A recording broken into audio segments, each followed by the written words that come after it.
Happiness, very tricky concept that, really. I think it's kind of a bit of a waste of time in many ways.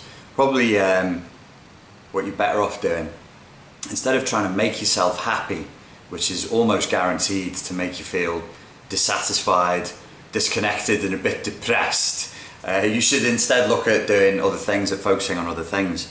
I referenced in a video yesterday Slavoj Žižek talking about, he did a video for Big Think that was called Why Be Happy When You Can Be Interesting. And it just makes the point that, you know, by trying to go for happiness, for personal fulfillment and satisfaction all the time, it can actually become quite neurotic and a bit of a dead end. It's almost like a catch-22 or a double bind. By pursuing your own individual happiness, you're probably running away from it at the same time. So I have some other suggestions for things that we can aim for that would probably produce the feelings that most of us would agree relate to happiness. One thing that you can aim for is productivity. Sounds a bit boring, I know, but if you've got a purpose and if you've got a mission and you can actually work towards something, you'll feel good. Why? Probably because this is how we've evolved. When we do the things that we've evolved to do, we feel good, like eating and having sex and running around and working out and doing stuff makes you feel good. When you do stuff that we're not designed to do and that we've not evolved to do, like living on top of each other in huge faceless populations of over 1,000 where you're constantly surrounded by humans but you don't know any of their names and you don't know who any of them are, so your xenophobia, fear of strangers at the most basic genetic level is constantly being provoked all the time, and then you feel a bit weird and anxious and depressed. That's not good for you. If you live in an environment where you're not getting much fresh air or much natural sunlight, that also tends to lead to states of depression. So that which is natural and that which we've evolved to do tends to seems to make us feel happier and better. Productivity, therefore, is something that we've worked towards. If you think throughout the evolution of humanity, Homo sapiens, Homo sapiens, right? If you imagine it's an arm of evolution right the way down to the very end of the fingernail here, this would be modern civilization, the last 5,000 years or so. So we are, in our current state, very, very new animals. This metaphor, is it a metaphor? Yes, I think it is not very scientific because they can't agree on how long Homo sapiens have been around in our current state. Some say 50,000 years, some would say 500,000 years, some would say more. But it gives you just a very simple idea of, we're new, this is new. So we're still finding our feet here. And one of the problems is that we're so clever, such clever little monkeys we are down from the trees, these clever little shaved apes, these domesticated primates, that our cleverness is actually exceeding our natural ability to evolve and catch up. So we're creating environments through technological ability that aren't really suited for making us happy and for making us feel content and satisfied. But one thing that we can agree on is that life has been tough up until now, and therefore we are pre-programmed for hardship and we're pre-programmed for work. Even when we were just hunter-gatherers, okay, there might have been less stress, there might have been less things to think about, but every day was a battle for survival, and we would have spent pretty much all day every day, if we weren't asleep or eating or having sex, we would have been moving around either trying to protect ourselves, look for water, look for food or prepare food. So we're busy little bees. It's not very good for people then if they're not productive. So you need a mission. You need stuff to do. So productivity is one of the first things I would say that will probably make people feel happy. And the second thing is contribution. We are tribal creatures. We are pack mammals. We're not, lone predators. We've never in history been singular lone predators in that sense. So we do sort of seem to thrive on being around other people. And there's psychological research out there that backs that there are certain chemicals that are released just by being in face-to-face contact with other human beings, particularly when you're enjoying their company, which is why I find myself saying in coaching these days quite a lot to people, a lot of the personality disorders that people can temporarily develop through trauma, whether that's recent trauma or childhood trauma, will tend to lead people towards self-isolation. I myself went through a prolonged period of self-isolation because I was in pain. I called that retreating to the cave. Like a wounded animal goes off to the cave to heal itself and it doesn't want to come out, it wants to stay safe. well, to heal itself or to die. And I always try and look at depression and depressive feelings in that very raw template of the possibility that at times, you know, the animal instinct in you is to either contribute to the pack or to simply die. And this does happen if you look at monkey troops. Sometimes one monkey will be outcast, and they'll have feces and rocks hurled at them until they go away, and then they go into a sulk, they go into a strop, and they stop eating and they stop sleeping, and eventually they just start to die off.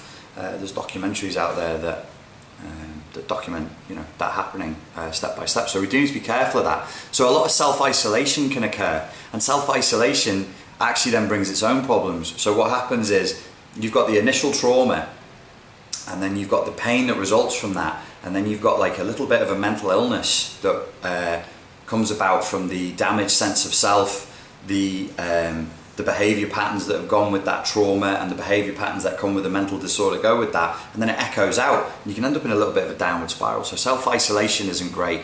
Remember that you do need other people. You might be pissed off with other people. I fell out of love with humanity in general. And what brought me back was there's an internet marketing guru called Frank Kern, who I really like, and he was saying that he hit a point in his life where he couldn't work and he couldn't actually make any money because he started to hate people, and he had a core belief which was people are shit, people are junk. Freud allegedly said something similar towards the end of his life. He said, after years and years of study, I've concluded that beyond the surface people are just junk. I don't know what had happened to Freud that caused him to feel so misanthropic and upset with humanity in general. I don't know, maybe he had a book publishing deal go wrong or something, or he was on a coke come down that day.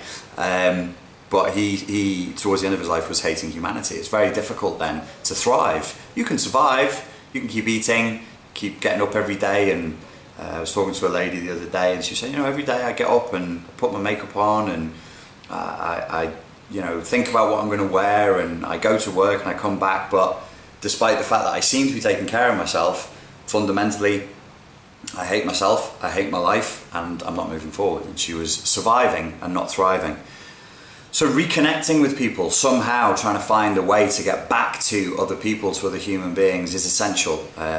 No man is an island, as somebody once said. The name escapes me right now. It's kind of embarrassing. He was an English poet though, I know that much. Okay, moving on. The third thing that I would recommend is optimism. Optimism and cheerfulness. I got this idea from Robert Anton Wilson, that cheerfulness and optimism are a choice and they're a self-discipline, and that you can choose to be an optimist because it is functional. And the function behind optimism is that all the psychological research indicates that optimists do actually live a better quality of life. Well, duh. And they live longer.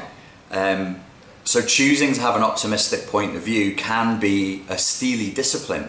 Cheerfulness sometimes is a steely discipline, where you do literally have to grit your teeth and go, you know what?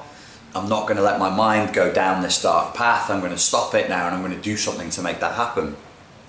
Frequently I find myself in seminars and in trainings with people when I'm coaching clients saying, you know, cheerfulness is a choice. And if you don't discipline the mind, it will tend towards moving in dark directions. The reason for that is, as I've stated in other videos here, is I think that the brain is obsessed with pain. And that's because of the way we've evolved and the way the brain is involved and the environments we've had to evolve in. We know scientifically that pain and the movement away from pain is a stronger impulse than the move towards pleasure, because it fires right down to the core root of survivalism. You must run away from the saber-toothed tiger. Yes, it's important that you run towards the delicious mangoes hanging from the tree as well, but it's more important that you run from the saber-toothed tiger. So it's more important that we move away from pain. So I think the brain, left to its own devices, will scan and map for what's wrong, not for what's right. So your mind will tend towards negativity, towards what could go wrong, what might go wrong, and all of these things, I truly believe, whether it's the brain running on autopilot or the unconscious giving us messages, all of these behaviours and all of these thoughts have a positive intent, and they're usually there to keep us safe. The weirdest, most self-destructive things that we as humans do will be at root some positive intent that is a message from the unconscious or from the brain that is an effort to keep us safe. So you do need to discipline the mind. How do we discipline the mind? Here's my final bit of advice for you. I always do the old thought, word, deed cycle because, you know, I'm from Europe and that's the magical tradition that we had before, you know, the Romans came along and built all the Christian churches on top of the Mithras churches, the Mithras temples rather. So thought, word and deed, what does that mean? That means it's very much like NLP, very much like Buddhism as well. The words that you actually say out loud, the words that you use to talk to yourself inside your mind, if you change the words you're saying out loud and the words you use inside your mind, that will change the way you feel. And it can also pertain to the imagery that you're creating inside of your mind, what it is that you choose to focus on. Now, people at this point, if this was a seminar, you'd say, but I can't control what I focus on, my mind just habitually goes there. And I would say, no, you can control what you focus on, mate. If you want to control what you focus on, just ask yourself a question. The brain is a question answering machine. So if you say, what could I be doing right now to make this day an awesome day? What could I do right now that would mean that by the end of today when I go to sleep, I know I would have actually achieved something and I'd feel good about myself? What could I do right now that would represent some kind of contribution? A text you could send, a message you could send, anything at all. Maybe even just going into a shop where you see that somebody's stressed out, they're not having a good day, and having a chat with them and maybe making them smile. It could be a small gesture, anything. Just ask your brain the good questions. What could I do to, at